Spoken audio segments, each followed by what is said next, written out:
A Torto e a Direito. Um programa com Alberto Magalhães, Bento Anastácio e Ricardo Freixal. Realização de Luís Matias. Muito boa tarde, bem-vindos ao A Torto e a Direito, edição do dia 28 de junho, véspera de São Pedro. Na Diana FM já vamos falar sobre oceanos. Mas para já vamos aos temas de abertura, as notas para a abertura do programa do A Torto e a Direito de hoje. Começo com o Ricardo Freixal. Boa tarde, bem-vindo. Que destaque quer trazer para começarmos o programa? Boa tarde, Luís Matias, boa tarde, Alberto Magalhães, Bento Anastácio e boa tarde aos nossos ouvintes também. Fui convidado para intervir na 2022, na Vive 2022, Vive Expo 2022, no país catalão, nos Pirineus Orientais, em França, e pronto, me relevei, agradeci muito o convite, mas tive a oportunidade, este convite apareceu do grupo de desenvolvimento local das Terras de Dentro, num projeto transversal com Espanha, com regiões mediterrânicas, e isso não é relevante, ou seja, fui eu como podia ter ido outro qualquer, eu aproveitei naturalmente, fui confrontado com uma pequena comunidade, com uma comuna nessa zona dos Pirineus Orientais, com uma povoação de Viver, com cerca de 180 habitantes, com um maire que é maire desde 1977, imagina-se, né? Tanto que tem resistido todos estes anos. E para mim o relevante foi, por um lado, ter a oportunidade de conhecer realidades do ponto de vista da floresta, eventualmente da floresta mediterrânica, completamente diferentes da nossa floresta mediterrânica, mas aquilo que para mim ressaltou foi, nesta pequena comunidade, que faz parte, esta é apenas uma comunidade que faz parte de um todo da região de Serré, de França, curiosamente uma região onde persiste e existe uma tradição taurina extraordinária, muito grande, mas foi-me dado a observar como é que o mundo rural, como é que as atividades agrícolas, neste caso e florestais, conseguem ter preponderância na vida e na dinâmica cultural e social dos povos, das povoações e daquela povoação. E, portanto, foi para mim mostrar pouca expressão em termos globais, mas naquela pequena comunidade está perfeitamente com a sua contribuição em termos da preservação do património e de biossistemas, de sistemas multifuncionais, como é o caso do montado, com características diferentes do nosso. Como é que esta atividade consegue estar perfeitamente reconhecida como uma mais-valia para um todo da comunidade e da humanidade, e como é que também estas atividades dinamizam comércios locais, dinamizam atividades sociais, dinamizam a comunidade como um todo.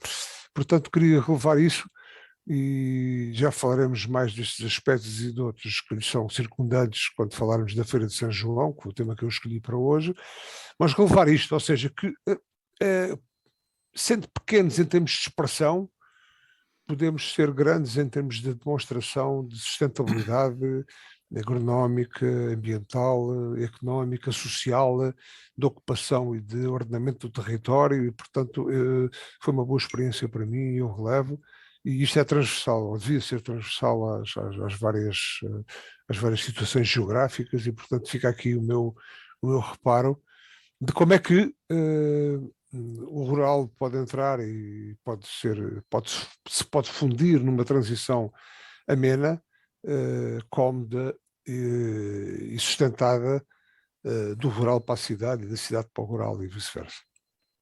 Muito obrigado, Ricardo Freixal. Da nota de abertura do Ricardo Freixal, passamos para o Alberto Magalhães. Boa tarde, Alberto, bem-vindo. E qual é a tua nota de abertura amigos. deste A Torto e Direito? Boa tarde, ouvintes. Bom, eu tenho duas notas. Uma é relâmpago. a dizer que apreciei muito o humor negro da nossa Diretora-Geral de Saúde quando nos aconselhou a não adoecer em agosto.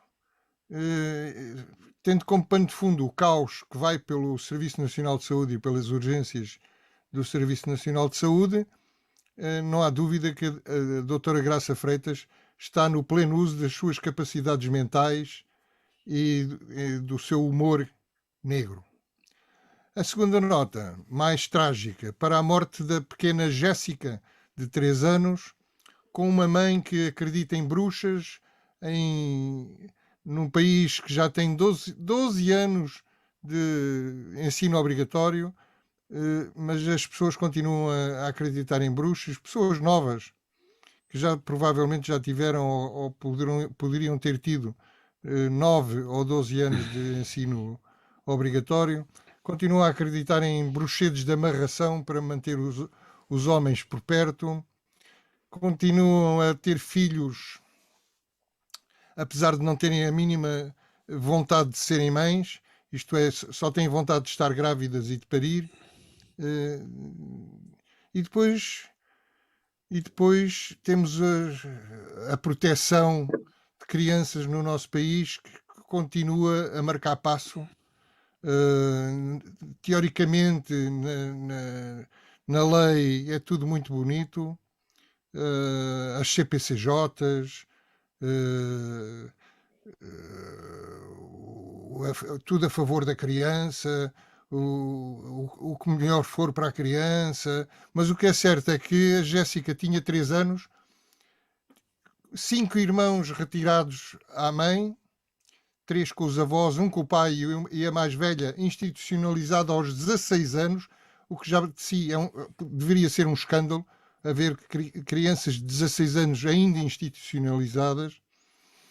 E depois temos a Jéssica com 3 anos, que já estava na idade limite teórica para a adoção. Isto porquê? Eu vou fazer um pequeno parênteses para tentar explicar isto rapidamente. As crianças dos 7 meses até aos 3 anos passam por um período que é o chamado período da vinculação, em que a criança tem tendência a agarrar-se às figuras que cuidam dela e a começar a ter medo de estranhos, etc. Portanto, a fazerem a distinção entre aqueles que são próximos, que cuidam dela, e os estranhos. Isto passa-se entre os 7, 8 meses, mais ou menos, até aos 3 anos. Há países em que, precisamente por causa disto, porque é difícil depois dos 3 anos as crianças vincularem-se a pais adotivos, há países que tendem a decidir o futuro de uma criança em risco até aos 3 anos. Por exemplo, nos Estados Unidos, as adoções são até aos 3 anos. A partir dos 3 anos não há adoções, porque as adoções, depois sem vinculação, sem este pegamento da criança aos pais adotivos e vice-versa, é muito difícil as adoções correrem bem. E, portanto, o que é que eu quero dizer com isto? Quero dizer que em Portugal ainda não se percebeu, as autoridades ainda não perceberam, que até aos 3 anos é decisivo tomar uma grande decisão. Família ou adoção? Se é família, então tem que ser família com segurança. Isto é, a família tem que mostrar até aos 3 anos da criança o que vale. Se não mostrar o que vale, é afastada. Mas é afastada definitivamente. Ora, o que se passa cá em Portugal é que as crianças vão andando, são rejeitadas pelas mães, mas depois, quando estão quase a ser adotadas, a mãe aparece no tribunal a dizer que afinal está interessada na criança e que já refez a vida e que quer a criança, e isto vai acontecendo até que a criança ser maior, o que não pode ser. Claro que há o exagero do outro lado, que é o exagero do caso inglês, em que se retiram as crianças muito rapidamente às famílias, antes dos 3 anos, e as famílias nunca mais as veem. E isto por dar cá aquela palha. Mas é preciso um equilíbrio entre estas duas coisas. Isto é, depois dos 3 anos de idade, o que deveria acontecer era as crianças estarem em famílias de acolhimento, que é uma coisa que praticamente não existe em Portugal. fala-se disto há 30 anos e continuamos a não ter famílias de acolhimento pagas pela Segurança Social. Claro que o internamento das crianças, que é o que substitui as famílias de acolhimento, além de ser prejudicial às crianças, sai muito mais caro ao Estado. Mas continuam a não existir famílias de acolhimento em Portugal. Conclusão, as crianças vão ficando no limbo entre a família que não presta e o internamento que também não presta e vão vivendo assim até serem maiores. Depois ainda queria dizer mais qualquer coisa, mas fica para a próxima. A gente há de voltar a este assunto de certeza, porque o caso da morte da Jéssica ainda vai voltar aos palcos. Obrigado, Alberto. Bento Anastácio, boa tarde, bem-vindo ao Torto e Direito. Que nota trazes para a abertura do programa de hoje? Boa tarde, Luís, boa tarde ao Alberto e ao Ricardo, a quem faz o favor de me escutar.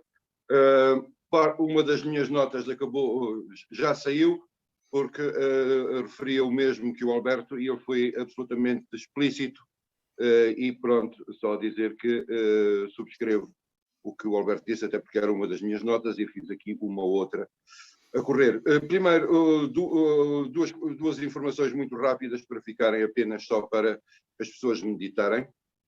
Tem a ver com o que aconteceu outra vez há 2 dias nas vizinhas Espanha, já apesar de em território do norte da África, com a morte de 23 imigrantes que tentavam passar para o lado da Europa, vindo à procura do sonho europeu. Muitas das vezes não é mais do que 2 refeições por dia. E espero que a investigação continue e que se encontre o motivo, já que cheira de tudo a que haja por ali, não mãozinha misteriosa, mas mãozinha do crime organizado que funciona à volta dos migrantes. Portanto, deixar esta nota, já que foi aqui ao nosso lado. Outra das coisas que me deixa pensar é a forma repetitiva como os Estados Unidos e a CIA continuam a trabalhar na América Latina. Pensam que ainda estão em tempos de Condor 1, mas isto já não pega. Isto a propósito do lockout determinado pelas empresas de caminhonagem. A nota que eu tenho aqui, outra, e esta que é um pouco mais longa, tem a ver com a hipocrisia que ronda a desgraçada da Ucrânia e o desgraçado povo ucraniano, que são todos os dias bombardeados pelos russos, e depois os amigos do peito os vão enchendo de ilusões e vão fazendo com que não se tente encontrar rapidamente uma solução para a guerra, mas continuar a incentivar o comércio de armas, continuar a incentivar a luta até ao último ucraniano. Isto tem a ver com aquela coisa completamente de mau gosto, que foi a aceitação da adesão da Ucrânia e da Moldávia à União Europeia. Isto é nem mais nem menos que atirar areia para os olhos ao desgraçado daquele povo, enchê-los de uma esperança que não irá existir. Eu lembro-me que quando a NATO bombardeou a Jugoslávia, uma das coisas que se lhe foi prometido foi que porque iriam então ser libertados e passariam à União Europeia. Continua a Albânia, a Macedónia, Montenegro, a Sérvia, à espera de entrar na União Europeia, porque lhes foi feito a admissão da mesma forma que foi feita à Ucrânia, quando se sabe que nenhum destes países tem o mínimo dos requisitos para fazer parte da União Europeia. No caso da Ucrânia, é uma ditadura, no caso da Turquia, que vem de mais atrás a sua tentativa de entrar na União Europeia, e sabemos que, em termos económicos, os índices necessários para chegar à União Europeia, nunca a Albânia ou a Macedónia os irão ter nos tempos mais próximos.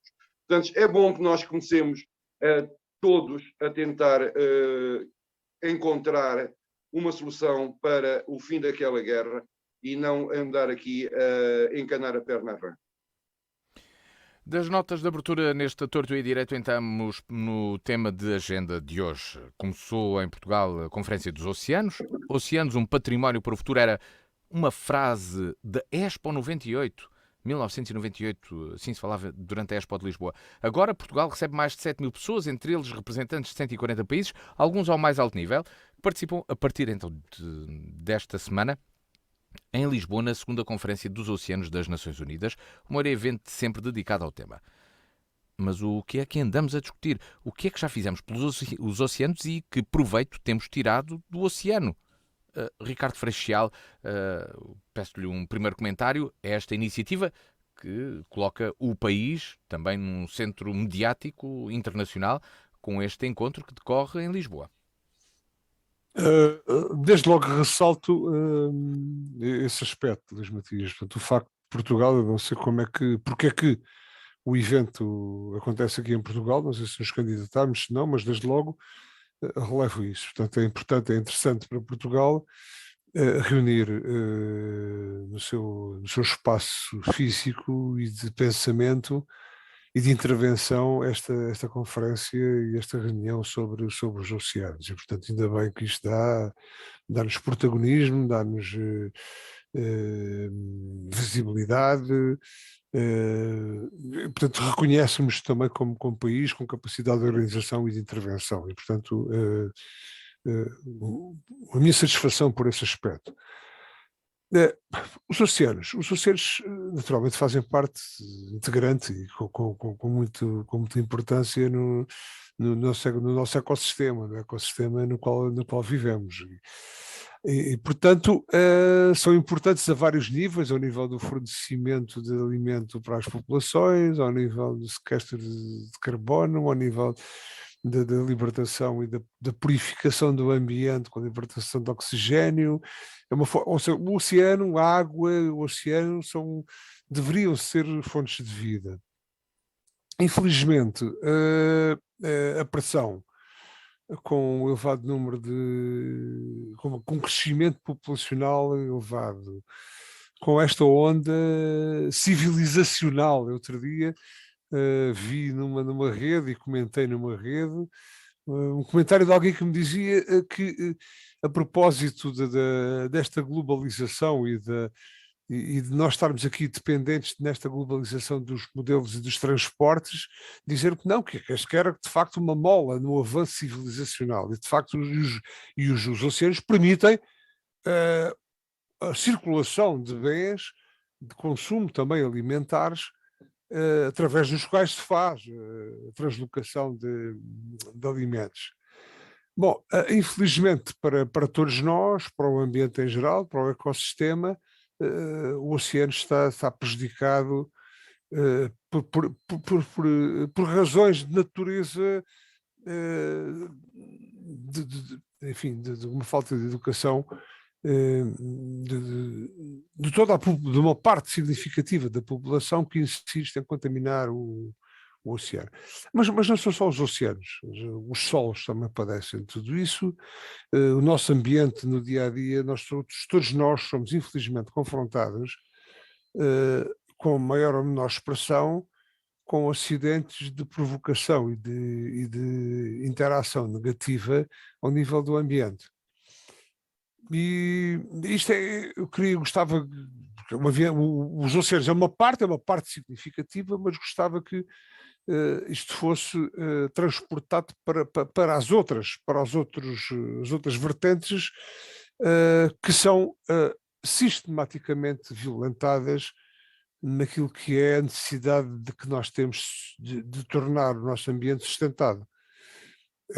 E isto tem que ver com, bom, que eventualmente há regras, há questões, mas tudo isto, quanto a mim, tem que ver com uma situação que é a educação e a sensibilidade para a gestão da causa comum. Nós todos somos muito, às vezes não somos tanto assim, cada um pensa que está a gerir os seus recursos da melhor maneira, às vezes enganamos, às vezes tomamos opções que não se, depois se revelam positivas mesmo para aquilo que são os nossos interesses e a nossa causa própria, mas muitas vezes somos muito pouco sensíveis à gestão da causa comum, de uma forma sustentada. E essa má gestão da causa comum remete-nos para a desertificação de espaços físicos, não nos oceanos, mas em termos terrestres, no solo, nas comunidades, no mau ordenamento do território, na conspurcação das nossas ruas, dos nossos espaços verdes, do nosso campo, do nosso território de campo e também dos oceanos. E, portanto, este fenómeno que, eventualmente, pela importância que os oceanos têm no ecossistema, nos aparece aqui com muita acutilância e com uma chamada de atenção muito veemente, mas não é mais do que o transportar da falta de educação cívica e da falta de sensibilidade a nível ambiental também, e da gestão da causa comum, dos interesses comuns, do bem-estar comum, que é praticada no globo. E, portanto, faz-nos pensar, porque, de facto, as estimativas, se bem que estas coisas às vezes também não... Mas as projeções são drásticas e, de uma vez por todas, que cada um de nós, cidadão, cumpra.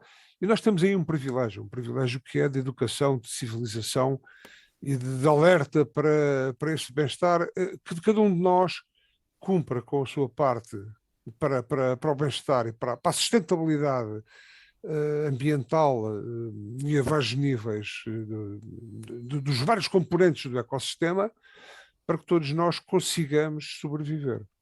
Agora, de facto, Luís Matias, isto é muito difícil de conter e de combater em zonas nas quais a educação, a formação cívica e a educação ambiental é muito escassa. E depois, à medida que vão aparecendo produtos de síntese cada vez mais à disposição das pessoas, à medida que o poder de compra vai aumentando para comprar os resíduos maus, os maus resíduos são cada vez mais, e as pessoas, pura e simplesmente, só para terminar, pura e simplesmente, muitas vezes chutam para o lado e desapossam-se, chutam para o oceano, para os campos, e não sei o quê.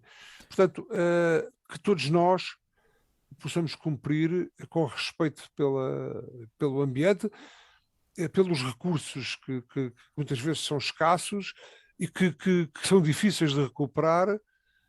E se cada um de nós cumprir, tornaremos a nossa condição de vida no futuro eventualmente melhor.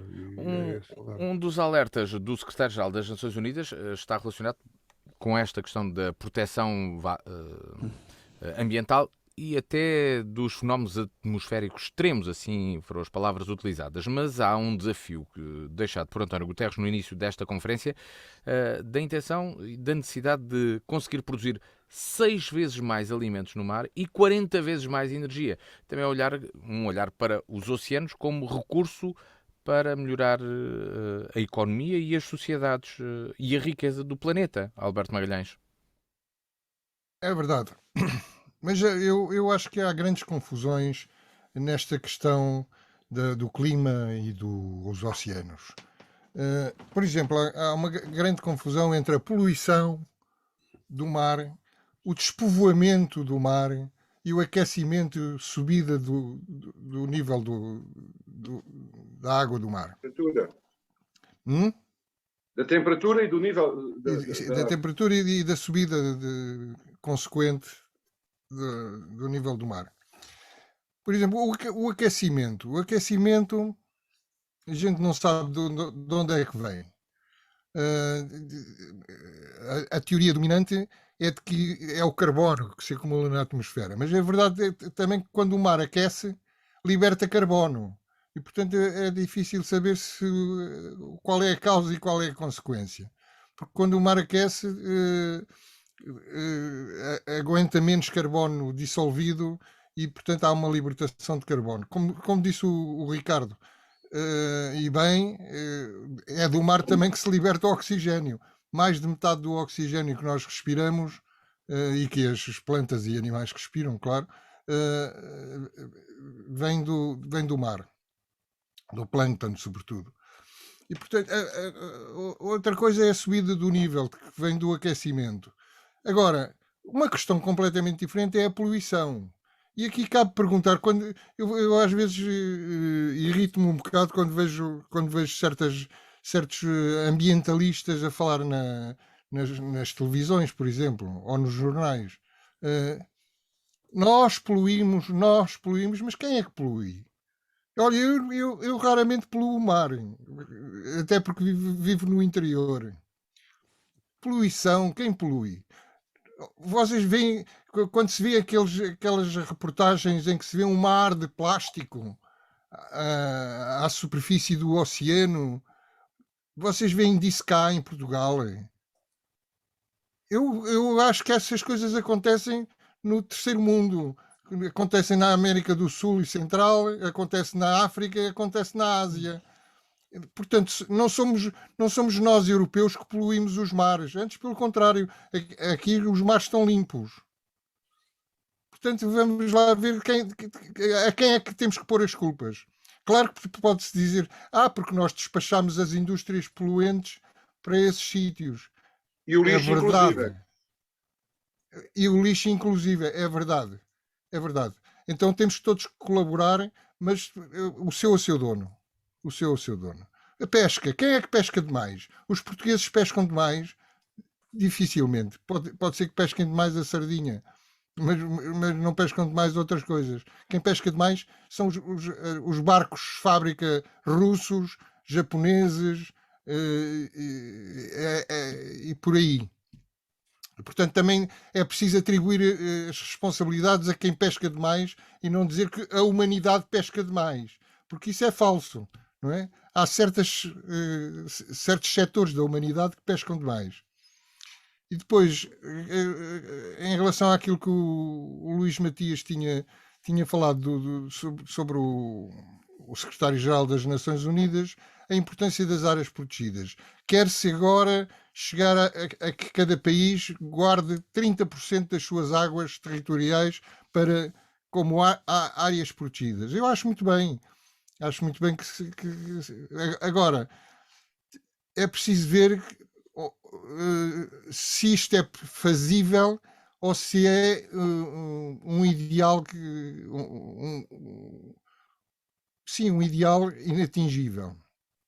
E no meio destas coisas todas, eu, por exemplo, estive a ler num jornal hoje um depoimento de uma jovem bióloga peruana, até posso dizer o nome, Nicole Reis. E diz ela o seguinte, sai-se ela com esta botada. Espero que se saia daqui, portanto, desta conferência sobre os oceanos, espero que se saia daqui a ver o oceano como uma fonte de vida e não de recursos.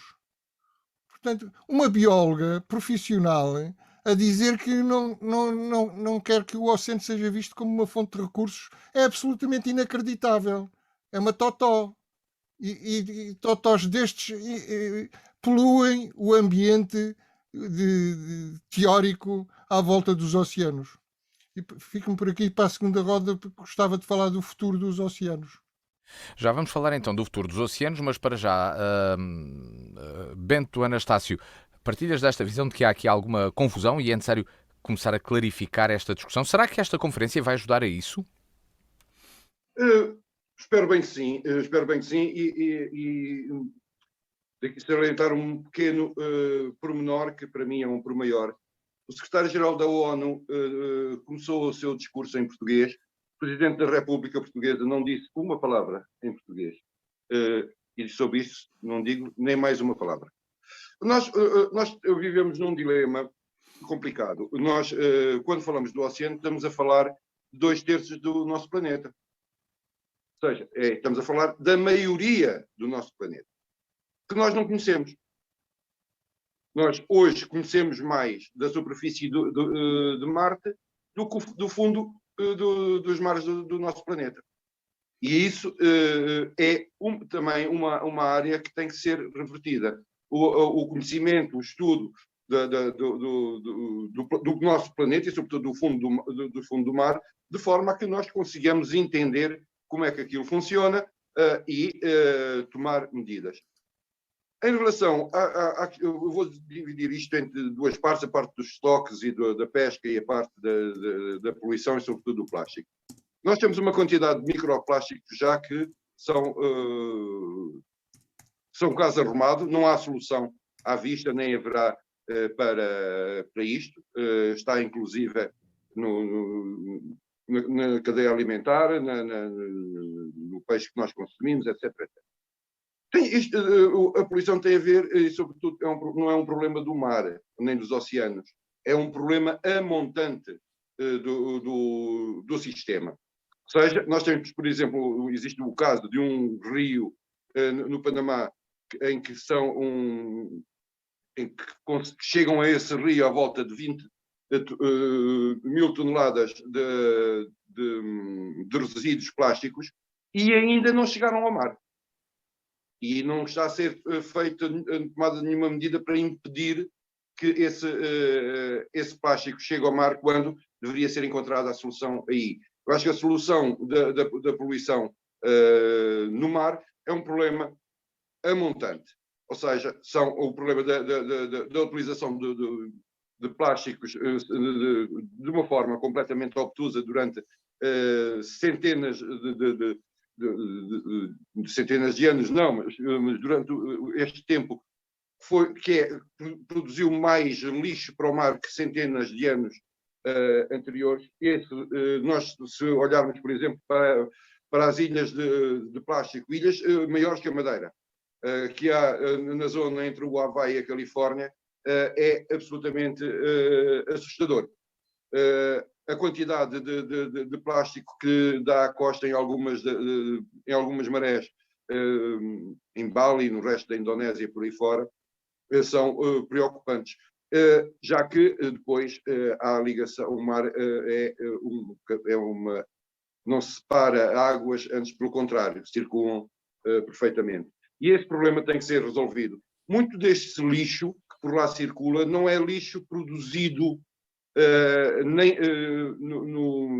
na Indonésia ou nas Filipinas ou nesses sítios. É lixo que é exportado para lá. O plástico é usado e consumido na Europa e depois, como na Europa não há possibilidade de ser todo ele reciclado, nem havia reciclagem nessa altura, e também fica muito mal ser queimado. Onde a forma mais simples é atirar para o mar, não diretamente, porque senão era um escândalo mundial. Não estou a ver a Holanda a deitar fora o seu plástico em águas holandesas. Vai deitá-las ao mar alto, porque senão o governo caía na mesma hora. Nós também não conseguimos perceber bem ainda estas questões que têm a ver com as variações da temperatura do mar. E as variações da temperatura do mar são preocupantes, já que alteram os rumos e os ritmos das correntes marítimas.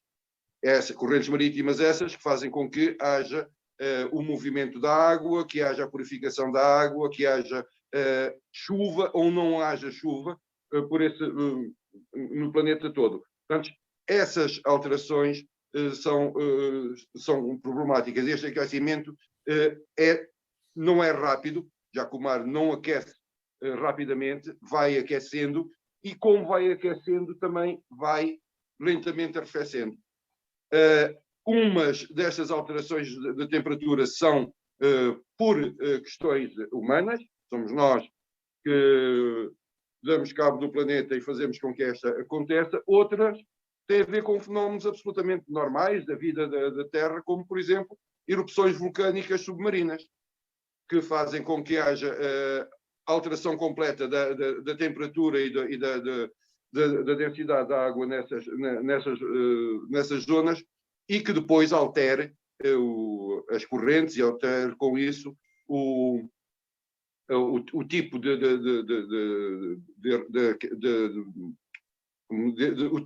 a quantidade de água que depois é ou não conduzida à atmosfera e depois chove.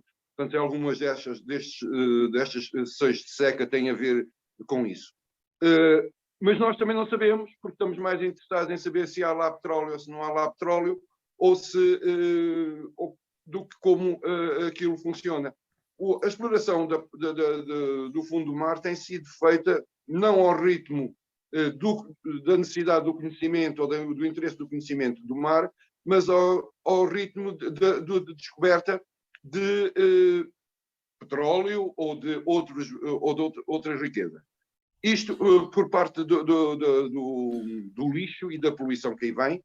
É claro que a exploração de petróleo traz à superfície uma quantidade enorme de gorduras, etc., que fazem com que a evaporação seja mais difícil e daí a chuva também seja menor. Há tudo isso, mas para resolver este problema que é global, não passa só, e muito menos passará pelo problema da Europa. Terá que ser com o resto do planeta e isso ficará para uma segunda volta. Mas temos também o desafio nacional, porque olhamos para o planeta todo, mas Portugal tem uma das áreas marítimas, uma das maiores áreas marítimas do mundo. Diz o próprio Primeiro-Ministro, que Portugal tem a maior diversidade marinha de toda a Europa e temos um imenso oceano a banhar-nos, Ricardo. Portanto, nós de um lado temos a Espanha, do outro lado temos temos o Oceano Atlântico. E será que em Portugal olhamos para o oceano de forma suficiente para além das pescas? Porque tem existido algum trabalho e até a nível científico de utilização do mar para a produção de alimentos, mas mais do que isso ou não? Ainda bem, ou andamos esquecidos, ou andamos a olhar demasiado para o continente, continuamos a olhar demasiado só para o continente e viramos as costas ao mar? Não, eu nem diria nem tanto à terra, nem tanto ao mar. Portanto, nem estamos a olhar tanto para o continente, para a terra, e nós estaremos também a olhar para o mar, quiçá também numa falta de aproveitamento de todos os recursos que eventualmente estão à nossa disposição. Ainda bem que temos o oceano, ainda bem que somos banhados pelo oceano, que temos toda esta quantidade de costa, o que é bom para nós. E em termos de humanidade, também não somos dos mais poluentes, dos mais poluidores, e, portanto, o nosso contributo para aí é aceitável. Bom para o ambiente do ponto de vista global, não fora outros virem aproveitar os recursos que podiam ser para nós, também não somos uns que estaremos a sobreaproveitar. Muitas vezes os recursos não são sustentados, ou a sustentabilidade dos recursos não é respeitada porque há sobreaproveitamento e nós neste nível também não somos daqueles que estamos a sobreaproveitar. O que não quer dizer que a espaços não exista também alguma contribuição nossa para contaminar e prejudicar o ambiente também ao nível dos oceanos. Mas tudo isto se coloca numa forma muito, muito evidente, ou seja, na humanidade, no ambiente, no território, e falo em termos globais, no ecossistema total, os recursos para uma população crescente começam a ser cada vez mais limitados. E, por outro lado, essa população a manter-se a ritmos de crescimento que possam eventualmente ser mais atenuados, mas as pessoas ambicionam sempre cada vez mais. Portanto, há recursos que são escassos e há necessidades que por vezes são ilimitadas. E, portanto, terá que haver aqui alguma contenção de forma a manter estes ambientes e este ecossistema sustentado. E Luís Matias, isto não é só oceano, porque também ao nível, e sobretudo, se calhar é para nós mais notório, eventualmente a contaminação ambiental, não no litoral, mas no interior, do que aquela que acontece agora, para a qual somos chamados a atenção com esta realização deste evento dos oceanos. Mas muita atenção também à forma como nós muitas vezes utilizamos os nossos recursos de terra, de uma forma sustentada, e esta sustentabilidade tem que acontecer ao nível do ecossistema. Há princípios gerais que têm que ser respeitados, não descurando o uso eficiente dos recursos, mas salvaguardando aquilo que é esses mesmos recursos, ou seja, utilizando-os, mas de uma forma sustentada. Pensarmos, nós naquilo que é a gestão dos nossos solos, há um provérbio, julgo que é chinês, que diz que nós não somos donos do nosso solo, somos apenas utilizadores, porque os nossos netos nulo emprestam. Eu penso que com os oceanos é a mesma coisa. Nós temos apenas utilizadores, somos para passageiros. concluir então, Ricardo, Somos utilizadores, isto é transversal aos oceanos, a todos os recursos que nós temos, ao subsolo, ao solo, aos oceanos, ao ambiente em geral, que nós possamos assegurar os nossos padrões de vida pela necessidade de utilizar com eficiência, mas preservando o futuro para as gerações vindouras, e que isto seja transversal aos vários componentes do ecossistema, e que essa mensagem poder ser passada não somente para nós, acho que nós somos uns privilegiados nesse aspecto, embora haja prevaricação, mas sobretudo para aquelas comunidades que estão mais abaixo nesse entender de situação. Passo para o Alberto Magalhães. Alberto, sobre os oceanos, já aqui falámos dos recursos, até da exploração de petróleo, que também já chegámos aqui a abordá-la, que tantas vezes fica, e agora ultimamente nos hidrocarbonetos, tem sido marginalizada, especialmente aqui em Portugal. Pois tem. Nessa identificação de recursos. Lá está. A menina dizia que não devíamos encarar o oceano como um recurso. Mas temos que encarar os oceanos como recurso, evidentemente. Não podemos transformar 2/3 do planeta em área protegida. Infelizmente, não pode ser assim. Temos que comer. As pessoas têm que comer e são cada vez mais pessoas a comer, mais bocas para alimentar. Eu vejo a coisa assim, olha. Em relação àquilo que o Bento estava a dizer, dos europeus mandarem o plástico para outros países, eu acho que é um bocadinho de exagero, não é? Porque neste momento na Europa e nos Estados Unidos há muita reciclagem, de plásticos. Tem décadas. Eu não sei, é de agora. O problema tem décadas, mas há décadas que nós resolvemos o problema cá. Há décadas que o problema está resolvido cá, com a reciclagem do lixo. Mas eu acho que ainda vai ser melhor, isto é, a ciência há de proporcionar melhorias na reciclagem do lixo, e aquilo que neste momento é lixo nos oceanos e anda a perturbar toda a gente, vai ser encarada como matéria-prima para ser aproveitada industrialmente. E, portanto, acho que se vai generalizar o negócio da reciclagem do lixo e vamos acabar com o problema dos plásticos nos oceanos. Digo eu que sou otimista. Temos que fazer do oceano uma grande reserva alimentar. Aí estou perfeitamente de acordo com o Guterres. Temos que comer algas, temos que comer frutos do mar, peixe, mariscos, moluscos, etc. Também temos que fazer do mar uma grande reserva, porque é uma grande reserva de minerais. E temos que extrair minerais do mar. Temos que produzir, e estamos sintonizados aí também, eu e o Guterres, temos que produzir muito mais energia elétrica a partir da cinética das ondas e das marés. É fundamental aproveitar o movimento dos oceanos para produzir energia elétrica. Mas temos que aproveitar a água do mar, desalinizá-la e transformar os oceanos numa reserva de água potável, porque há muita gente a morrer de sede e há muitas terras que precisam de água para a agricultura. Em relação à gradual subida do nível do mar, conformemos-nos. O mar já esteve mais acima, já desceu, já voltou a subir, já desceu, isto variedíssimas vezes ao longo da nossa história geológica. A Groenlândia, quando foi descoberta, era verde, por isso se chamava, ou foi chamada de Greenland. E isto no período medieval quente, que foi do ano 900 até ao ano 1250, pouco mais ou menos. E, portanto, é natural que, passado uns séculos, voltemos a um período quente, o mar volta a subir e a Groenlândia volta a ficar verde. Temos que nos adaptar. E provavelmente, conforme a água do mar vai subindo, as cidades vão tendo que se afastar do litoral e vão ter que se mudar mais para o interior. É também trabalho para a malta, para a mão de obra disponível. E para os engenheiros. Para concluirmos, Bento Anastácio, as palavras para concluir, então, últimas palavras sobre este tema, querias falar sobre uma visão global do assunto.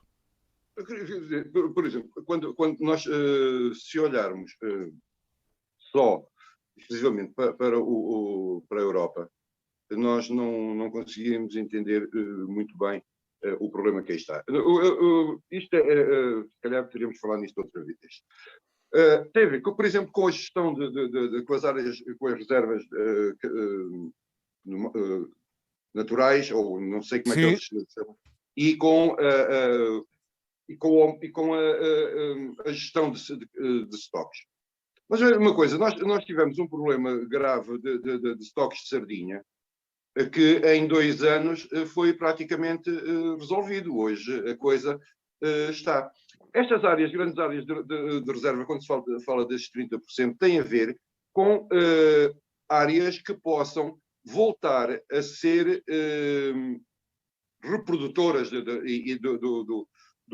peixe, áreas que voltem a ter excedentes, se quisermos assim, excedentes de estoques. E, como nós sabemos, os peixes também não ficam paradinhos no mesmo sítio e possam depois alimentar, passa a expressão, todo o resto da zona onde a pesca é feita. Portanto, essa é uma forma de gestão de estoques, tem que ser cada vez mais estudada, ver de facto que espécies é que se podem ou não se podem em determinadas alturas pescar, e não apenas por decreto com umas datas, mas tendo em conta que com alterações das temperaturas do mar, com alterações das correntes, a época de reprodução das espécies também muda um mês ou 15 dias, que seja, vai ficar fora das épocas de defeso que foram feitas para proteger, por exemplo, a época de reprodução. Se ela começar mais tarde, já não tem efeito nenhum. Portanto, isto tem que ser trabalhado, tem que ser estudado. De facto, o Portugal e sobretudo, e realçar que a Universidade de Évora, no aspecto do estudo do mar e das coisas, tem tido um papel preponderante em Portugal. Coisa que eu não sabia se não fosse à procura de elementos para este programa, e que nos passa completamente ao lado. Sabia lá eu que em Évora estava quem mais sabia, ou dos que mais sabem sobre estas questões do mar na Europa. Tem a ver, outra das questões, a meu ver, tem a ver com as áreas do mar aberto. Ou seja, tudo que é as águas internacionais, tudo que está fora da área económica de qualquer país, é terra de ninguém, não tem regras, não tem leis, cada um pesca o que quiser e bem lhe apetecer, a quantidade que quiser, nenhum Estado tem jurisdição sobre ele. Os senhores dos superpetroleiros passam por lá e lavam-nos, enchem e vaziam por ali os seus tanques, e toda a gente sabe que tudo o que não é do mar, mais dia, menos dia, vem dar à costa.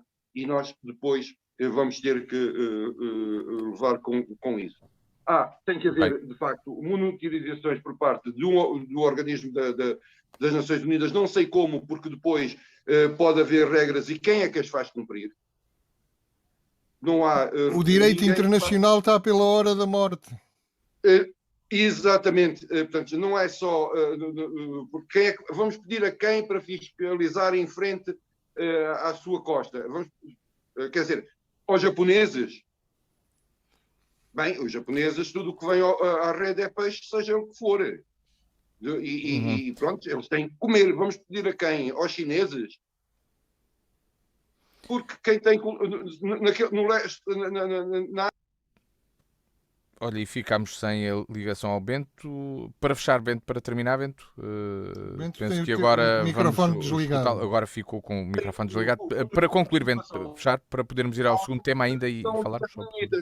E o Vietnã não tem capacidade para fazer ouvir. Portanto, há uma lacuna na lei internacional que tem que ser resolvida para que não se ande junto à costa a tentar resolver as questões e depois, nem águas internacionais, seja o que Deus quiser. Ora, Portugal tem 77 mil quilómetros quadrados de área protegida, área marinha protegida, é a terceira maior da Europa, curiosamente, e a exploração de pesca e a aquacultura já representam 0,2% do PIB nacional. Mas isso são 8% da área exclusiva territorial. Exatamente, estou apenas a dizer a área protegida. Passamos para o tema que nos traz o Ricardo Freixal. Tudo vai ter de ser feito e dito de forma muito sintética. Temos 8 minutos de programa. Ricardo Freixal, Évora toda na Feira de São João.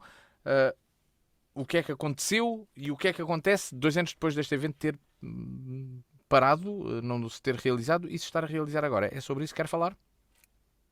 Bem, eu tinha aqui basicamente o discurso. Não estava preparado, porque às vezes é um bocado de improviso, com respeito pelas intervenções, mas estava preparado para gravarmos na feira, quando tínhamos combinado. Efetivamente não foi possível, mas o antigo presidente da Américo Tomás, uma vez na inauguração da Feira da Agricultura e da Feira de Ribatejo, disse: é a primeira vez que cá venho, desde a última vez que cá vim. E comigo acontecia a mesma coisa, como se estivéssemos na feira a gravar, e de facto, pronto, eu fui à feira depois de há 2 anos não ir à Feira de São João. Eu coloquei este tema para discussão de toda Évora toda na Feira de São João, um pouco com base na história da Feira de São João. A Feira de São João é um marco na história da comunidade eborense, na ligação sobre tudo isso, e remonta ao século XV, penso eu, século XVI, e nessa altura a feira era quando havia pouca capacidade de interlocução, quando havia muita dificuldade nos transportes, quando havia uma separação nítida entre os vários componentes da comunidade em geral. A Feira de São João representava um pouco a transição e a interação entre a ruralidade e a cidade e o ambiente. E é natural que, ao longo do tempo, desde esse século XV, XVI, fomos evoluindo até agora. A Feira de São João não desempenha, não pode desempenhar hoje o papel que desempenhou nessas alturas, e há 20 ou 30 anos atrás, mas a Feira de São João perdeu muito daquilo que era um polo de atração, que ainda é, mas é um polo de atração sobretudo local, onde nós todos vamos à feira para beber um copo, para encontrar os nossos amigos e para conviver um pouco nas noites frescas, às vezes frescas demais, mas continua a ser esse aspecto, mas é pouco mais do que isso. Ou seja, a Feira de São João perdeu aquilo que era a capacidade de expor a regionalidade, ruralidade, produtos, artesanato e tudo isso. E Évora não tem neste momento uma âncora para atração, a este nível, para atração de forasteiros. Eu recordo que chegavam a Évora excursões. Na altura, o termo excursão, se calhar é um termo que é pouco cómodo e está muito ao alcance das gerações que são mais novas do que nós, mas chegavam aqui dezenas, se calhar centenas de autocarros, de gente vinda de todo o país para vir à Feira de São João. também para um atrativo extraordinário que foi, do ponto de vista cultural, o cortejo etnográfico que se realizava no dia de São Pedro. Ora bem, os tempos são outros, as coisas vão evoluindo, mas de facto a Feira de São João como marco, como calendário, perdeu, quanto a mim, a importância que teve ancestralmente aos vários níveis.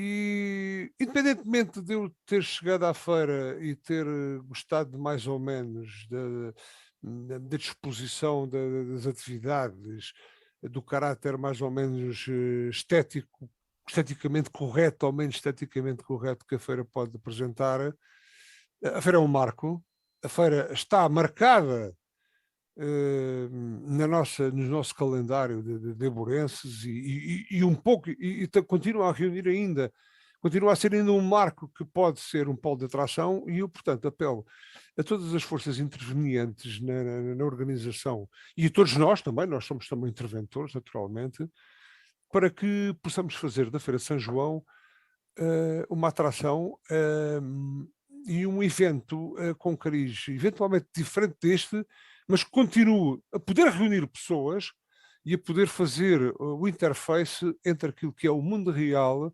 e a celebração desse mundo real. Hoje muito mais celebração do que propriamente o aprovisionamento, porque hoje em dia as famílias não necessitam de ir à Feira de São João para comprar queijo naquela rua, ou para comprar cascadas, ou para comprar cestas de verga. Não, mas que não se perdesse aquilo que é a capacidade do evento poder reunir aqui todas as atividades da região, da indústria, do comércio, mas de uma forma sustentada e de uma forma que não fosse uma salganhada, que não fosse um put-purri, que fosse feito mas que fosse aproveitado aqui, que não se perdesse, porque acho que uma das únicas coisas que nos resta, bom, é o espaço, fatidicamente às vezes, e é também o marco do ponto de vista de calendário. E, portanto, que se aproveitasse isso, que as forças ativas na definição e na determinação do que é a Feira de São João e os seus programas, aproveitassem, de facto, o evento para fazer aqui um grande evento, também de natureza cultural, de natureza histórica. Évora está carente de qualquer coisa que atraia muito mais para além do copo da massa frita, da sardinha, que é bom, que faz parte de tudo isto, mas que a Feira de São João tem que ser muito mais. E este ser muito mais não quer dizer... Ricardo, pedi-lhe para concluir, porque senão não temos a oportunidade de ouvir o Bento Anastácio e o Alberto Magalhães. Eu percebo, mas tem mesmo de concluir. Muito mais não quer dizer que se tenha que meter no rocio todo, tem que se meter todo do ponto de vista de pensamento cultural e ideológico de atividades, mas não todo num só evento. E, portanto, passo para... penso que ficou clara a ideia do Ricardo Freixal. Quase não tenho tempo para dar ao Alberto e ao Bento. Alberto, olha, de uma forma muito sintética. Eu falo sobre o protesto. Dos 8 minutos anunciados que tínhamos para falar, o Ricardo já falou mais de 6. Então, travesseiros 18. Grande para mim e para o Bento Anastácio. 18. 1 minuto e pouco. É vergonhoso, é escandaloso, é vergonhoso. Eu só tenho tempo para dizer o seguinte: o Rossio é o sítio da Feira de São João. Eu gosto da Feira de São João, mas não gosto do Rossio. Acho que o Rossio continua a envergonhar a cidade de Évora. O Rossio, morra o Rossio, morra Pim. O Rossio já teve um projeto do Cisa Vieira, já teve um concurso de ideias, já teve um vencedor do concurso de ideias. Cadê eles? Onde estão essas ideias? Onde estão esses projetos? Quando é que a Câmara Municipal de Évora se decide a lindar o Rossio, a melhorar o Rossio, que bem precisa, coitadinho? É uma vergonha aquilo que se lá passa. Quanto à feira, não digo nada porque estou sob protesto. Pronto, o Alberto sob protesto. Passo para o Bento Anastácio. Admito que esteja sob protesto também. Pois, mas aqui ninguém cala a voz da classe operária. Então, é assim.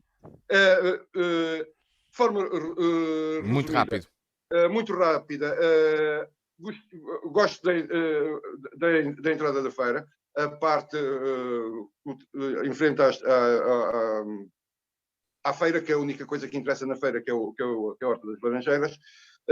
Sobre o Rocio, pronto, a gente já falou sobre muitas coisas, mas deixaria aqui um apelo, que aquele elemento de decoração com plantinhas e com aquele sofá que lá está, que fique. Gostaria depois de falar do jardim público e de outras coisas, mas penso que de Feira de São João, agora a única coisa que me apetece dizer é que eu vou lá e depois para a semana falamos sobre isso. E colocamos-lo como tema principal do programa. Pode ser assim, de hoje a uma semana. Voltamos então de hoje a 8 dias para o A Torto e Direito. Tenha a continuação de uma boa tarde e, claro, uma boa semana. A Torto e a Direito. Um programa com Alberto Magalhães, Bento Anastácio e Ricardo Freixial. Realização de Luís Matias.